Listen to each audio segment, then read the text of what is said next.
Recording में कम से कम आप ठीक से पढ़ लो।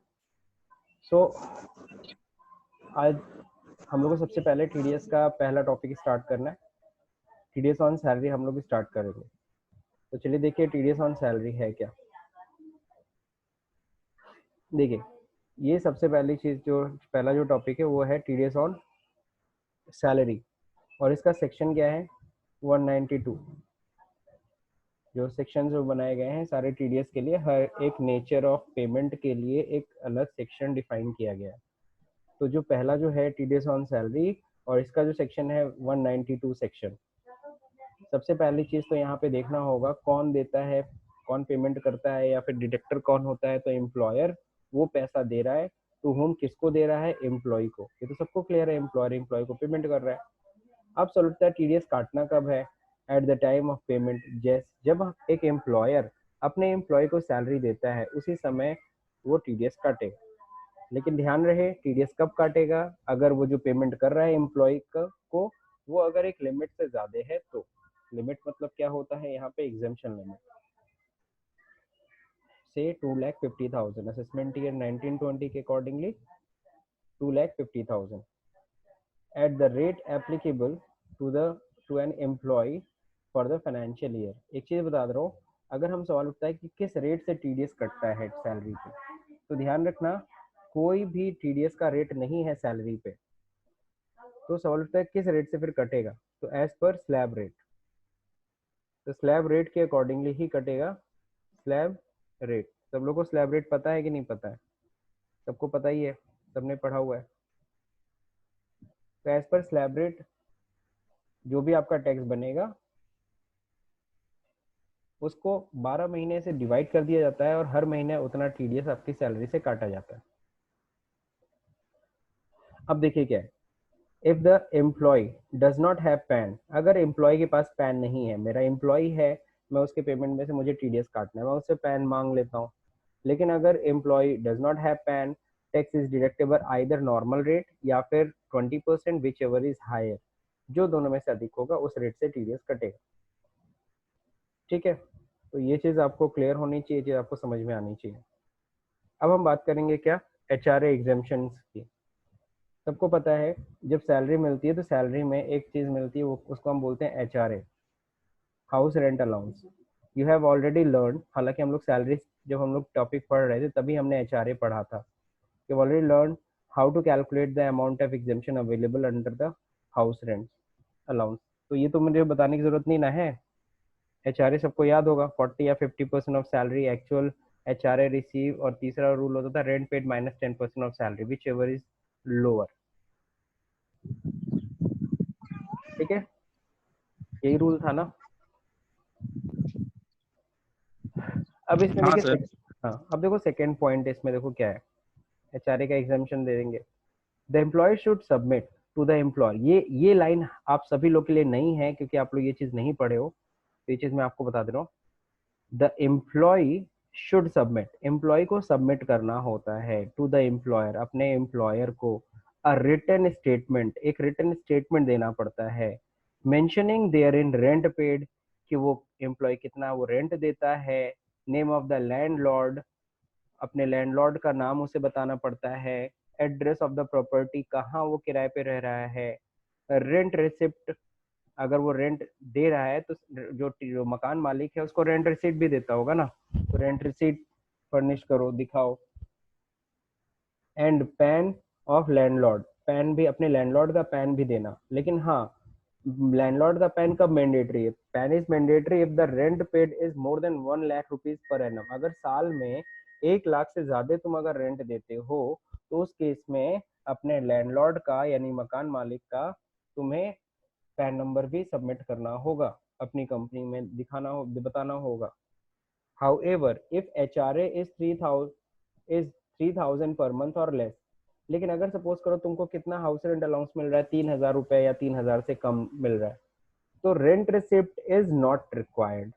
तो तुम्हें रेंट रिसिप्ट फर्निश करने की जरूरत नहीं है, बस स्टेटमेंट में लिख दो कितना मैं रेंट देता हूँ, 2,500 रुपए रेंट देता हूँ, 2,000 रुपए रेंट देता हूँ, 3,000 रुपए रेंट देता हूँ। उस केस में रेंट रिसिप्ट की भी रिक्वायरमेंट नहीं है। ये सब बातें सब लोग को पता थी पहले से कि नहीं थी सत्यम?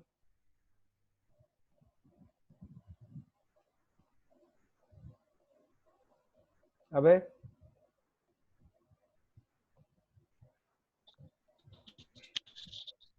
पता थी, अब कुछ नया भी है इसमें।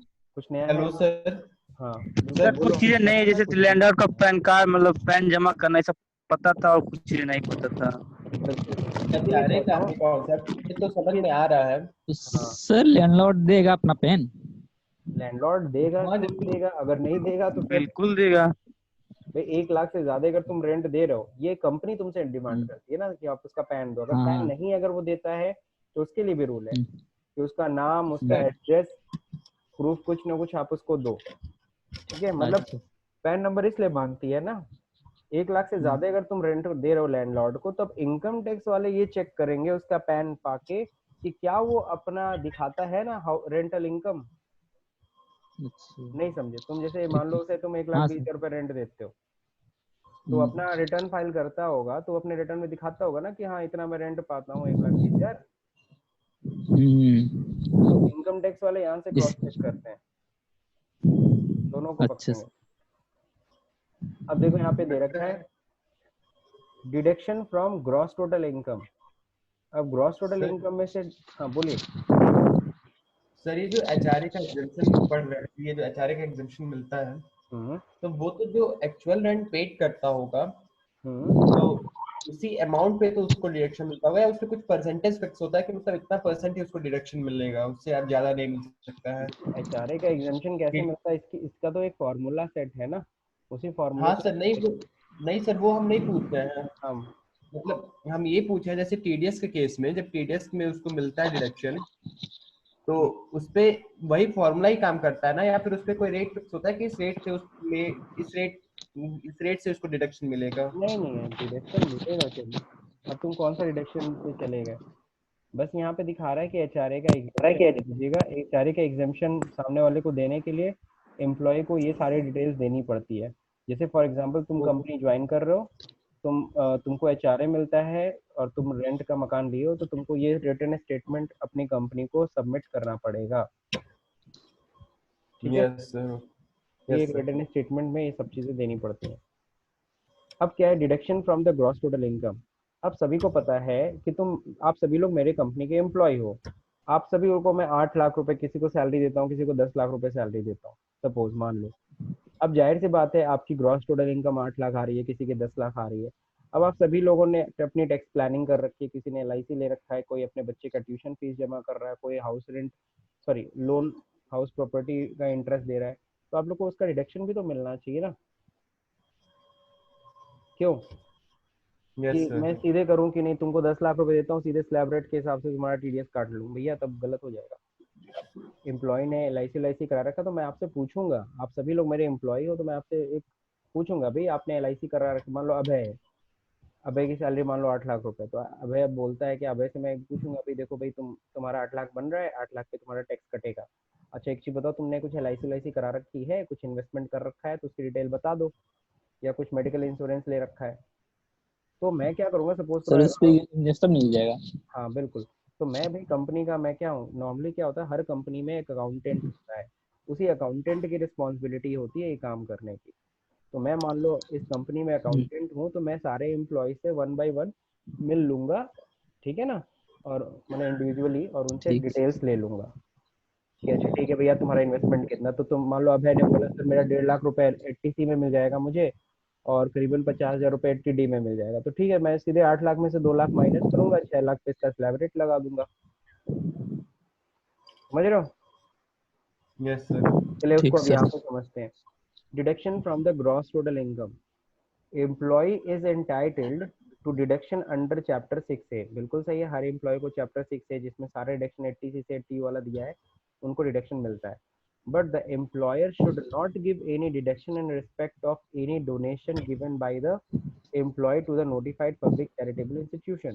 लेकिन बस एम्प्लॉय, कौन सा डिडक्शन एम्प्लॉयर नहीं अलाउ करेगा, जो तुमने कुछ डोनेशन वोनेशन कर रखा है, क्योंकि डोनेशन वाला जो डिडक्शन है वो ऑटोमेटिकली आपको मिलेगा, वो डिडक्शन मैं आपके सैलरी में से माइनस, तुम कहते हो सर पीएम केयर में मैंने 30,000 रुपये दिया है, मैं वो माइनस नहीं कर पाऊंगा, वो मेरे लिए अलाउड नहीं है। ठीक है, तो सर उसका डिडक्शन कैसे मिलेगा? उसका डिडक्शन बाद में मिल जाएगा आपका, मान लो आपका टैक्स बन भी जाता है, आप जमा कर दो और रिफंड हो जाएगा। ठीक है, तो जो आप रिटर्न फाइल करोगे ना, रिटर्न फाइल करोगे अपना, सीधा सीधा बात, रिटर्न फाइल करोगे उस समय क्लेम कर देना कि टीजी में मेरा इतना था और कंपनी ने मेरा टीडीएस काट लिया है, मेरा नहीं कटना चाहिए था इतना, तो वो आपको टीडीएस रिफंड हो जाए। अब देखिए, मोर than one employer during the year, ऐसा हो सकता है कि आपने जुलाई तक एक कंपनी में काम किया, जुलाई के बाद आपने क्या किया, अगस्त से आपने कोई नई कंपनी ज्वाइन कर लिया, ऐसा हो सकता है कि नहीं हो सकता है ड्यूरिंग द ईयर? हेलो। हाँ हेलो सत्यम, चलिए चलिए, यस सर।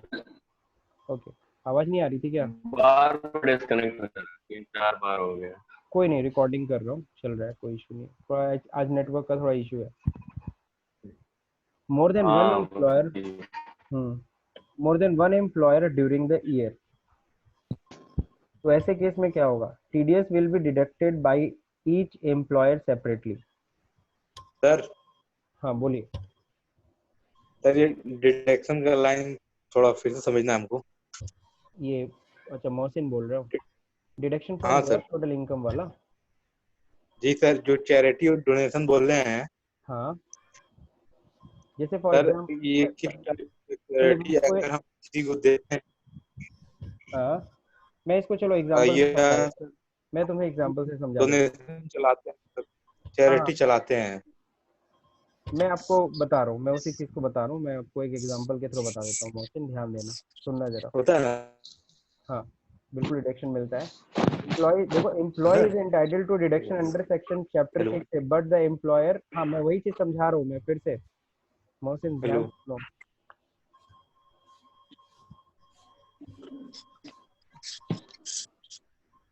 एम्प्लॉइज एंटाइटल्ड, मैं रिपीट कर दे रहा हूँ, employees is entitled to deduction under chapter 6A, but the employer should not give any deduction in respect of the donation given by the employee to the notified charitable institution। अगर किसी भी notified charitable institution को अगर तुमने अगर payment अगर कर रखी है, डोनेशन कर रखी है, ठीक है, जिसमें तुम्हें डिडक्शन मिलना चाहिए, लेकिन एम्प्लॉयर के पास इस बात की परमिशन नहीं होती है, वो एम्प्लॉयर क्या करेगा, आपका एटीसी का डिडक्शन दे सकता है, टीडी का डिडक्शन करा सकता है, माइनस करा देगी टोटल इनकम में से, लेकिन इसको माइनस नहीं करेगा वो। इसका डिडक्शन आपको कब मिलेगा, आप खुद रिटर्न जब फाइल करेंगे तो आप जो भी एटीजी में आपने डोनेशन दे रखा है उसका आप डिडक्शन ले लीजिए, डिडक्शन मिलेगा, ऐसा नहीं है, लेकिन अब एम्प्लॉयर की तरफ से वो माइनस नहीं किया जाएगा, वो माइनस कहाँ किया जाएगा, जब अपना इनकम टैक्स रिटर्न फाइल करेंगे तब। Yes sir. ठीक है, अब देखिए यहाँ पे, more than one employer during the year, TDS will be deducted by each employer separately, हर एक एम्प्लॉयर अपना अपना टीडीएस काटेगा जब वो पेमेंट कर रहा होगा। Employee is to declare salary received and TDS deducted thereon from other employer to one of the employers in form 12B। अब इसको जरा मैं समझाता हूँ आपको एक दूसरे तरीके से, क्योंकि ऐसे आपको समझ में नहीं आएगा। देखिए यहाँ पे,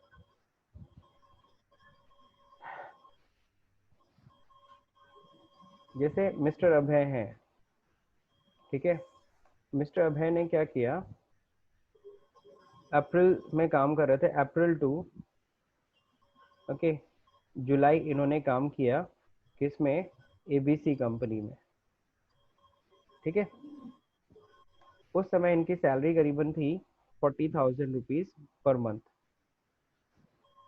ठीक है, तो 40,000 पर मंथ के हिसाब से अगर तुम देखोगे, नॉर्मली अगर कंपनी 40,000 का पेमेंट कर रही है तो 4,80,000 रुपीज होगी साल भर का, तो हर पहले महीने से ही वो टीडीएस कटना शुरू हो जाएगा उसका, ठीक है। अब इसने क्या किया, जुलाई अगस्त से इन्होंने एक कंपनी ज्वाइन किया, अगस्त से लेकर के टू मार्च, मतलब अगस्त से वो उन्होंने कंपनी ज्वाइन कर लिया, अगस्त से उन्होंने नई कंपनी ज्वाइन किया, कौन सी कंपनी, XYZ, ओके, अगस्त से इन्होंने XYZ कंपनी ज्वाइन किया, वहाँ इनकी सैलरी कितनी है, वहाँ इनकी सैलरी सपोज 42,000 है, सिर्फ 2,000 रुपये के लिए वो कंपनी चेंज कर दिया,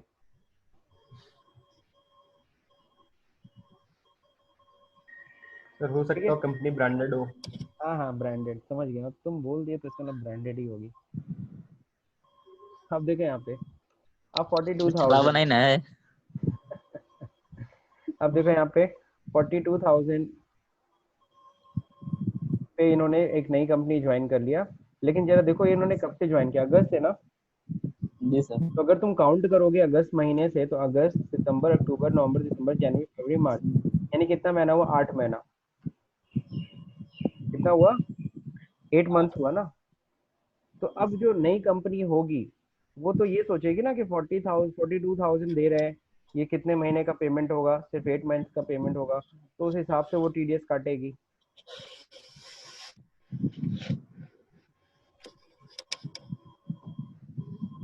तो कितना हुआ, 3,36,000 रुपए। तो वो 3,36,000 रुपए के हिसाब से टीडीएस काटना शुरू कर देगी।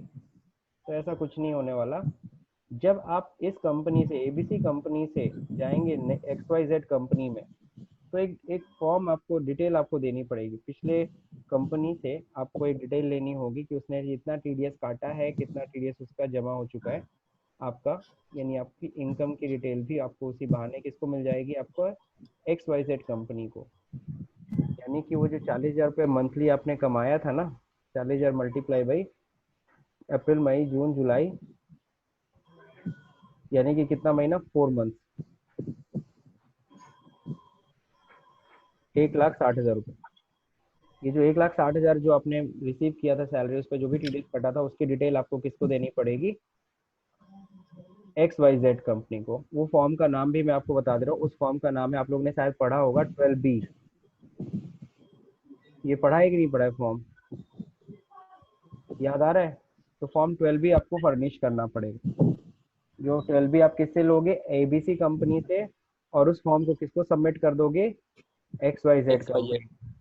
तो XYZ असेसमेंट कर लेगी कि मैं तो 42,000 दे रहा हूँ, और पहले ही आपकी सैलरी कितनी मिल चुकी है, 1,60,000, यानी वो स्लैब रेट कितने पे निकालेगी, वो स्लैब रेट निकालेगी 1,60,000 जो पहले पाए हो, प्लस 3,36,000 जो वो देने वाली है। अब इन दोनों को जोड़ने के बाद जो अमाउंट आएगा, उस पे वो स्लैब रेट के हिसाब से टैक्स निकालेगी और टीडीएस काटेगी। अब मान लो इन दोनों को जोड़े हो, और इस पे स्लैब रेट के अनुसार टैक्स कितना आ रहा है, स्लैब रेट से मान लो जो टैक्स अमाउंट आया टोटल टैक्स आ रहा है, सपोज करो 48,000, सपोज करो, टैक्स कितना बन रहा है इनका, 48,000। इसको डिवाइड कर देगी वो 12 से, ठीक है, और जैसे 12 से डिवाइड किया, हर महीने का कितना बना, 4,000 रुपए। तो अब जो नई कंपनी XYZ तुमको जब 42,000 रुपीज सैलरी देगी, तो उसमें से 4,000 रुपए टीडीएस काटेगी। ऐसे कैलकुलेशन हो, पर मंथ का। हाँ हर महीने का, वो इस हिसाब से सर टीडीएस काटेगी। बट वो एबीसी कंपनी में अपना टैक्स तो दे चुका था, तो फिर वह वापस वो टैक्स देगा?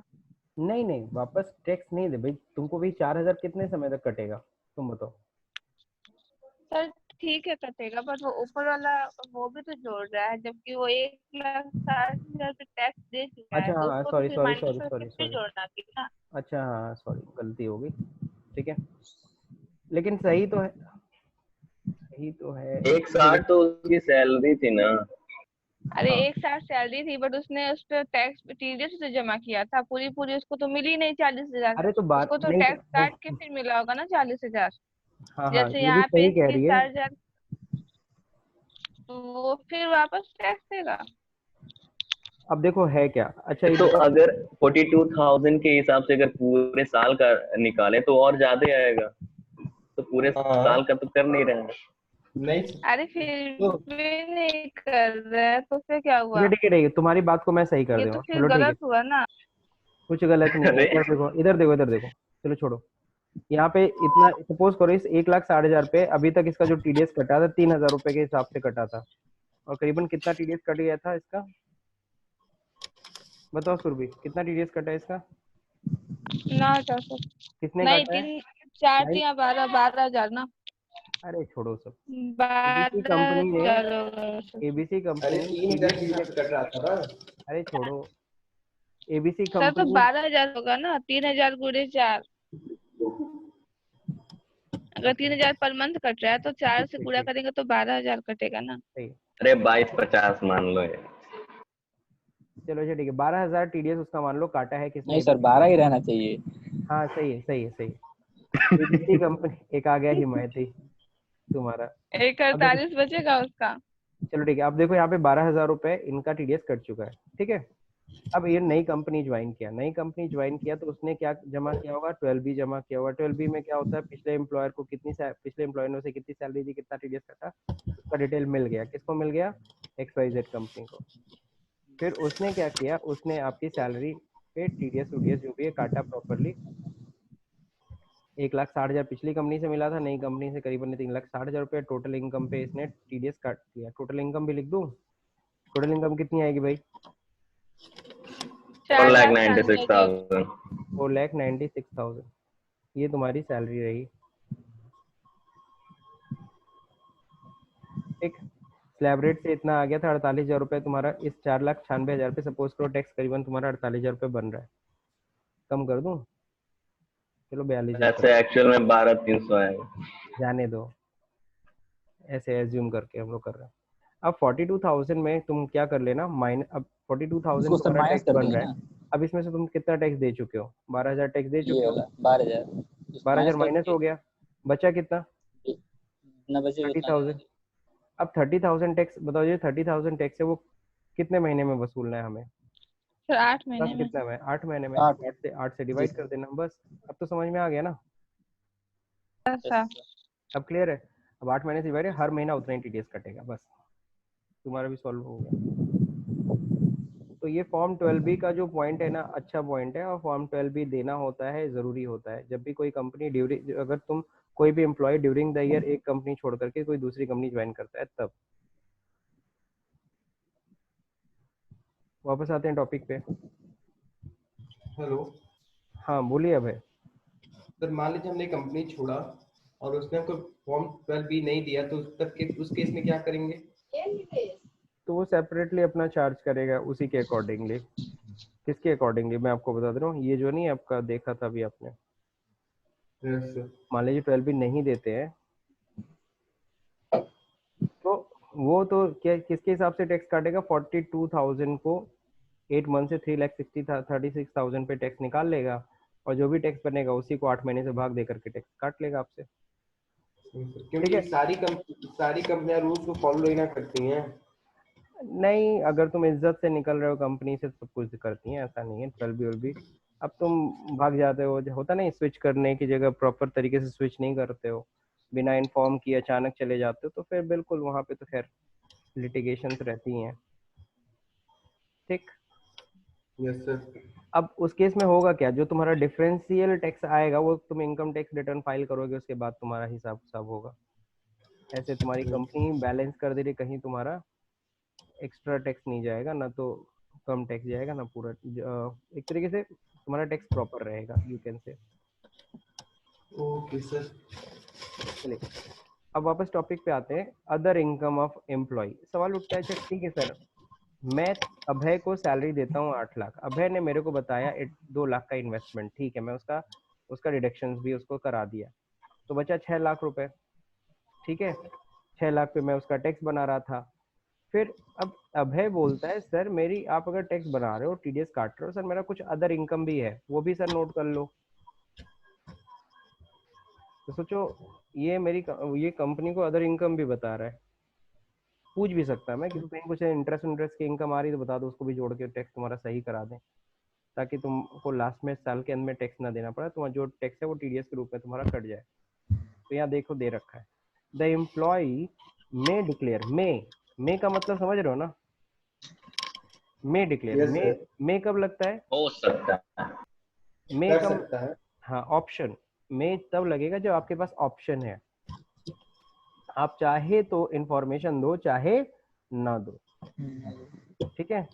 The employ may declare his other income just like including loss under the head of income from house property, just like आपने बताया सर वो इंटरेस्ट ऑन लोन भी दे रहा हूँ मैं, या but not any other laws, कोई और लॉस नहीं बता सकते, सिर्फ और सिर्फ कौन सा लॉस बता सकते हो? सिर्फ और सिर्फ कौन सा लॉस बताओगे? हाउस प्रॉपर्टी वाला लॉस, बस, और कुछ नहीं। On receipt of such information, the employer will deduct tax due on total income as follows. Sir इस लाइन का मतलब क्या है? Including loss under the head of income from house property but मतलब नॉट। कह रहे हैं ना अदर इनकम तुम दिखा सकते हो। अदर इनकम में नॉर्मली इनकम की बात सोच रहे हो ना, लॉस तो नहीं ना बता रहा है दिखाने, लेकिन कह रहा है कि नहीं नहीं लॉस भी दिखा सकते हो, लेकिन सिर्फ कौन से हेड का लॉस दिखा सकते हो? हाउस प्रॉपर्टी का, कैपिटल गेन उनका नहीं। तो सर ये एनी अदर लॉस मतलब क्या वो कैपिटल गेन का हिसाब कंसीडर कर रहा है? हाँ, कोई भी इनकम आप और भी चाहे तो डिक्लेयर कर सकते हो, और सिर्फ एक लॉस शो कर सकते हो। कौन सा लॉस शो कर सकते हो? हाउस प्रॉपर्टी वाला लॉस, और किसी का लॉस नहीं। जैसे हाउस प्रॉपर्टी मान लो तुम्हारा रेंट वेंट कुछ नहीं आता, लेकिन तुमने इंटरेस्ट ऑन लोन दे रहे हो, तो इंटरेस्ट ऑन लोन का रिडक्शन तुम्हें मिलना चाहिए कि नहीं मिलना चाहिए, है ना? तो वो तुम्हें हाउस प्रॉपर्टी लॉस के थ्रू मिल जाएगा। नहीं सर, तो मान लीजिए अगर हम एक एम्प्लॉयड पर्सन हम कहीं एम्प्लॉई हैं, तो फिर अदर सोर्स इनकम का तो मेरे पास दो ही सोर्स है। एक तो या तो हमको बैंक यहाँ इंटरेस्ट हमको मिल रहा हाउस हो, प्रॉपर्टी लॉस हो। इंटरेस्ट मिल रहा हो, हाउस प्रॉपर्टी से रेंट मिल रहा हो, है ना? कहीं तुमने कौन बनेगा करोड़पति जीत गए हो, है ना? बहुत सारे तरीके हैं भैया अदर इनकम। तुम वो डिक्लेयर कर सकते हो अपने एम्प्लॉय को, अगर तुम एम्प्लॉयर को, ताकि वो उसका उस इनकम को भी शामिल करके तुम्हारा ठीक से टीडीएस काट ले। तो वो तो सर उसमें तो टैक्स पहले ही कट जाएगा। मान लीजिए हम कहीं लॉटरी जीते हैं या फिर कहीं हाँ हम खैर, कौन बनेगा करोड़पति में अगर तुम जीतते हो तो खैर टीडीएस तो कट जाता है, लेकिन हॉर्स रेस और इन सब में अगर 5,000 से कम है ना लिमिट, 5,000 से कम अगर जीतते हो तो टीडीएस नहीं कटता है। और भी कई जगह पे ऐसा रूल है। बैंक में 10,000 रुपए से कम इंटरेस्ट बनेगा तो वहाँ टीडीएस नहीं कटता है, ठीक है? जहाँ टीडीएस नहीं मतलब कटा वो टीडीएस हम अपना बचा नहीं सकते क्या? अरे भाई हम लोग इनकम टैक्स पढ़ रहे हैं ताकि इनकम टैक्स जमा करना है अभी। सर बैंक में अगर 10,000 से ज्यादा इंटरेस्ट बढ़ रहा है तो कट जाएगा। हाँ, टीडीएस कटता है 10%, ठीक है? सर सर टीडीएस कटे वो तो ठीक है, वो समझ में आ रहा है। लेकिन जैसे हम लोग टैक्स प्लानिंग करते हैं, अपने टैक्स को बचाते हैं, वैसे कि हम लोग अपने टीडीएस को नहीं बता सकते क्या जो हमारा टीडीएस कट रहा है? कोई लोग फूल लॉफुल तरीका है वही 15G 15H, वहाँ कटने से रोक सकते हो, लेकिन वो भी कटने से कब रोको? जब तुमको पता हो कि तुम्हारी टोटल इनकम एग्जम्पशन लिमिट के अंडर में है, तब। ठीक है? यस सर। Tax on salary other income declare by the employ, वो डिक्लेयर कर सकते हैं। टैक्स ऑन सैलरी हो गया, अदर एम्प्लॉय पे भी तुम डिक्लेयर करा सकते हो। Tax on salary ignoring other incomes declare by the employ, वो भी कर सकते हो। तुम सिर्फ सैलरी दिखाओ, बाकी इनकम्स को इग्नोर कर दो। बाकी इनकम्स को इग्नोर तो करोगे, लेकिन हाँ इनकम टैक्स रिटर्न जब फाइल करना तो वहाँ पे उस इनकम को शो कर देना। यस यहाँ सर। पे ये फॉर्मूला कुछ दिया है कि इस तरह से कर सकते हो। Tax on salary and other incomes declare by the employ, tax on salary ignoring the income declare by the employ whichever is higher, वो शो कर दो। खैर इसका कोई मतलब नहीं है। तो हम फाइनली ना रिटर्न करते समय उस समय तुमको क्या करना है, अपनी डिटेल सबमिट करनी है, बस ये मानो कि चलो। अब क्या है, सपोर्टिंग एविडेंसेस हैं of for HRA LTC interest on home loan deduction under section chapter 6 है, वही टैक्स प्लानिंग की बात कर रहा है। With effect from the 19th June 2016, an employee shall furnish supporting evidencing pertaining the following in Form 12BB। सबसे पहले HRA की बात करेंगे। HRA के केस में क्या देना होता है सबको पता है, name and address of the landlord, amount of rent paid, कितना रेंट दे रहे हो, पैन ऑफ द लैंडलॉर्ड, अगर 1 लाख से ज्यादा का रेंट बनता है तो वो तो ऑलरेडी हम लोग पढ़ चुके हैं। अगर तुम LTC अवेल किए हो, LTC मतलब वही लीव ट्रेवल कंसेशन, जिसमें कंपनी हमें छुट्टी भी देती है प्लस घूमने फिरने का खर्चा भी देती है, आने जाने का, है ना? खर्चा भी। हाँ बिल्कुल, पढ़े थे तुम लोग सैलरी में।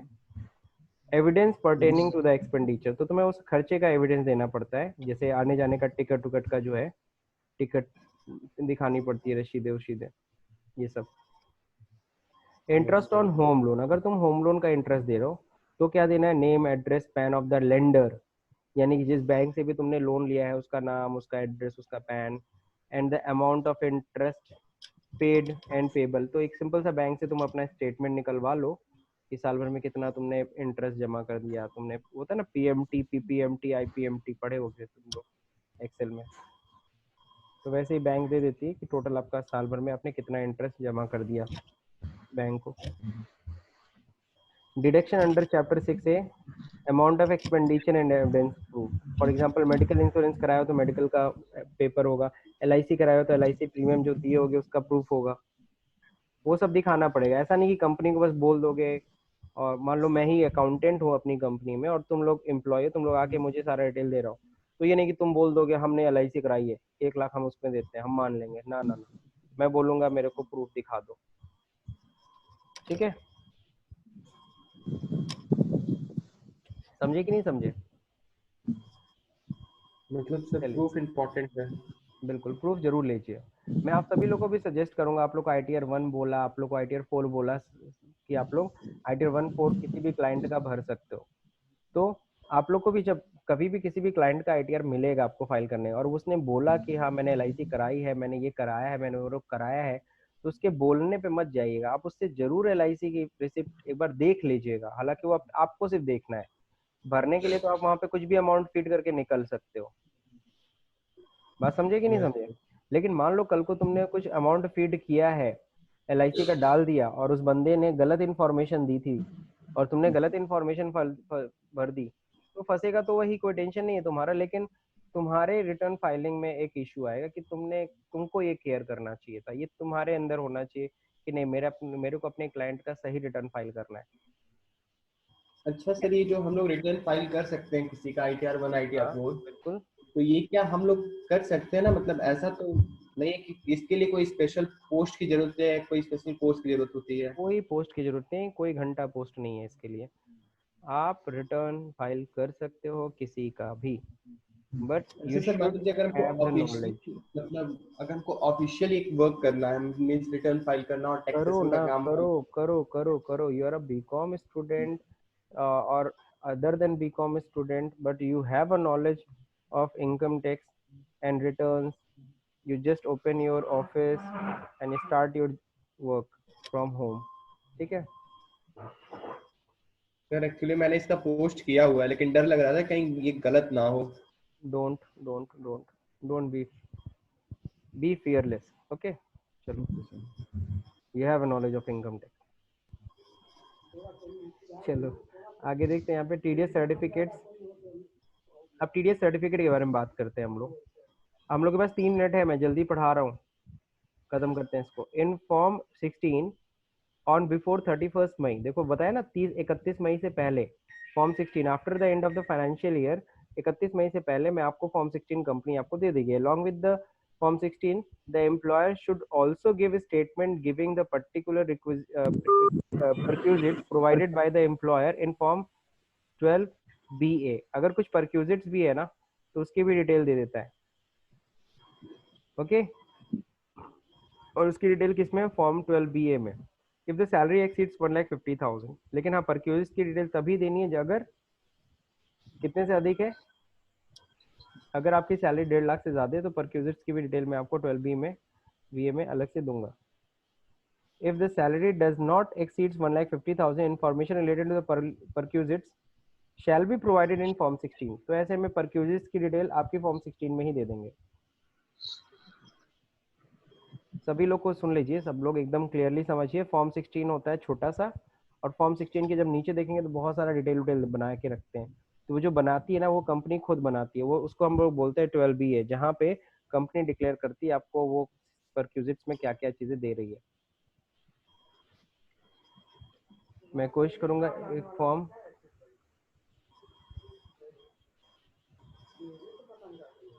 हेलो, आप कर रहा होगा। अब देखना यहाँ फॉर्म पे 16 देखे हैं, बहुत बड़ा होता है, उसे बस समझना है अच्छे से। फॉर्म 16 अगर तुम्हारे पास कोई हो तो फोटो खींच के ना व्हाट्सएप करना, तो मैं क्लास में सबको समझा दूंगा। अपने बुक में शायद होगा फॉर्म 16, बुक में होगा ना? फॉर्म 16 डाउनलोड कर रहे हैं। अरे फॉर्म 16 किसका डाउनलोड करोगे? चलो अच्छा ठीक है, इधर देखो सब लोग। बाकी यहाँ पे दे रखा है अकाउंटिंग होता कैसे, ट्रीटमेंट, जैसे कि यहाँ पे दे रखा है Alcatel private limited paid salary to Babu Rao याद है ना, हेरा फेरी? यस सर, ठीक है, तो 5 फरवरी को दे रहा है 28,000 रुपये सैलरी, 110 रुपये TDS काट रहा है। सैलरी ड्यू की एंट्री क्या होगी? Salary account debit to Babu Rao या तो सैलरी पेबल अकाउंट, और जब सैलरी देंगे तो सैलरी पेबल अकाउंट या बाबूराव डेबिट टू टीडीएस काटेंगे, उल्टा अमाउंट कर दिया। टीडीएस 110 होना चाहिए, है ना। और बैंक अकाउंट में कितना देंगे हम लोग, 29,890, उल्टी एंट्री होगी। अब ये तो सबको समझ में आ गया होगा अकाउंटिंग एंट्री। अब मैं आपको बता दूं कि अब ये हम लोग का टाइम लिमिट खत्म हो रहा है, अब हम लोग कल मिलेंगे। तो अभी आज हम लोग ने सिर्फ एक सेक्शन ही पढ़ा है, 192 सैलरी। सैलरी देखो इतना लंबा था, और आप लोग अपने बुक से भी थ्योरी पढ़िएगा, कोई क्वेरी होगी तो कल पूछेगा। So today's class is over. PDF sir video नहीं भेजी सर। सर अच्छा ठीक है, मैं वीडियो बुक में सेंड कर दीजिए। हाँ वीडियो में सेंड यूट्यूब पे सर आएगा पीडीएफ दादा।